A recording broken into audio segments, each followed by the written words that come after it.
Hello नमस्कार दोस्तों।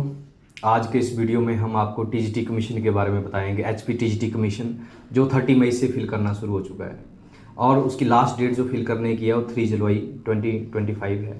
ये ऑनलाइन मीडियम से होगा आपका और जिसमें आपकी जो फीस लगेगी वो भी ऑनलाइन ही आपको पे करनी पड़ेगी, जिसमें आपके पास जनरल कैटेगरी के लिए 400 रुपीज़ है और अदर कैटेगरी के लिए 325 रुपीज़ है। ठीक है, अब बात करते हैं हम इसमें कि किस किस कोर्स में वैकेंसीज निकली हैं। तो एक आपका टीजीटी मेडिकल है जिसमें 169 वैकेंसी निकली है। टीजीटी नॉन मेडिकल है जिसमें 343 वैकेंसी निकली है। टीजीटी आर्ट्स है जिसमें 425 वैकेंसी निकली है आपके पास। अब इसकी एलिजिबिलिटी की बात करते हैं तो जो स्टूडेंट 18 से लेकर 45 एज के बीच में हैं, 1 जनवरी 2025 के बीच से पहले वो 18 और 25 को कवर करते हैं तो वो इसके लिए एलिजिबल हैं। अब बात करते हैं मार्क्स की, तो उसके अगर ग्रेजुएशन में 50% से ऊपर है मार्क्स तो वो एलिजिबल है, और अगर पोस्ट ग्रेजुएशन में 55% से ऊपर है तो वो भी एलिजिबल है। फिर आपके ग्रेजुएशन के मार्क्स काउंट नहीं करेंगे। और बीएड के लिए आपका टेट क्वालिफाई चाहिए, मार्क्स परसेंटेज कोई रोल नहीं है वहाँ पे।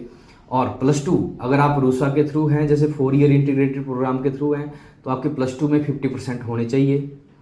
अगर आप आउट ऑफ स्टेट हैं लेकिन आपकी 10th या +2 जो है वो हिमाचल में हुई है, ठीक है, तो भी आप इस एग्ज़ाम को दे सकते हैं, लेकिन आप as a general category count किए जाएंगे।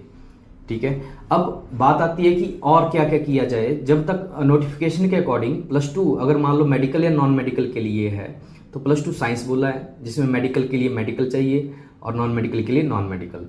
अब कुछ बच्चे थे जैसे ऑनर्स है, मान लो कोई बीएससी ऑनर्स में है या बायोटेक में है, ठीक है, तो उसके बारे में साइट ने या सिस्टम ने कुछ खास हमारे पास उन्होंने नोटिफिकेशन नहीं दी है।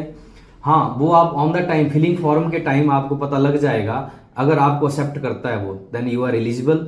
अदरवाइज अभी कोई ऐसा इसके ऊपर बात नहीं की है। अब नेक्स्ट हम बात करते हैं कि पेपर कितनी देर का होगा। पेपर आपके पास 2 आवर्स का होगा, जिसमें टोटल 200 क्वेश्चन आएंगे आपको। 160 क्वेश्चन जो हैं आपके, वो आपके 140 क्वेश्चन अपने सब्जेक्ट्स के हैं और 60 क्वेश्चन जो हैं आपके पास वो अदर, जैसे पेपर 1 है आपके पास, लाइक बोला जाता है पेपर 1 उसी तरीके का है, जिसमें जीके आ जाएगी आपको, एचपी जीके, करंट अफेयर्स, ठीक है, रीजनिंग आएगा, ठीक है, और उसके बाद आपके पास थोड़ा सा पेडियोलॉजी उसमें इनरोल हो जाएगा आपके पास। अब अभी तक पेपर मोड के बारे में ऑनलाइन या ऑफलाइन क्या होगा अभी कुछ खास डिसाइड नहीं है। ठीक है, हो सकता है ऑनलाइन भी हो सकता है और अदरवाइज नहीं तो होगा तो ऑफलाइन होगा आपके पास। नेगेटिव मार्किंग के बारे में अभी तक कुछ बताया नहीं है, तो फिलहाल तो नेगेटिव मार्किंग का बता नहीं सकते कि होगी या नहीं। अब फॉर्म फिल करने के लिए आपको क्या क्या डॉक्यूमेंट चाहिए, ठीक है, उसके लिए आपको एक स्कैन्ड फोटोग्राफ चाहिए, आपके सिग्नेचर चाहिए और मैट्रिक का सर्टिफिकेट चाहिए 10th क्लास का, ठीक है, और डिग्री और जो भी आपके पास अदर्स आपके पास लाइक बीएड है या कोई डिग्री की है आपने, ठीक है, उसका आपके पास स्कैन्ड कॉपी चलेगी। तो ये रहे आपके पास टीजीटी कमीशन को फिल करने के लिए या जो जो रिक्वायरमेंट्स है। ठीक है, फॉर मोर इंक्वायरी आप हमसे कांटेक्ट कर सकते हैं। तैयारी कैसे करनी है उसके लिए भी हमने ऑनलाइन और ऑफलाइन दोनों तरीके से बैच शुरू कर रहे हैं हम। ठीक है, 5 जून से हमारे बैच शुरू हो जाएंगे, ठीक है, जिसमें ऑनलाइन मीडियम भी है और ऑफलाइन मीडियम भी है। ठीक है, रिकॉर्डेड लेक्चर भी आपको मिलेंगे। ठीक है, फीस की बात करते हैं तो हमने जो ऑनलाइन है आपके पास 12,000 उसमें फीस रखी है अप टू एग्जाम तक, और ऑफलाइन में 15,000 फीस है अप टू एग्जाम तक। Thank you, join us.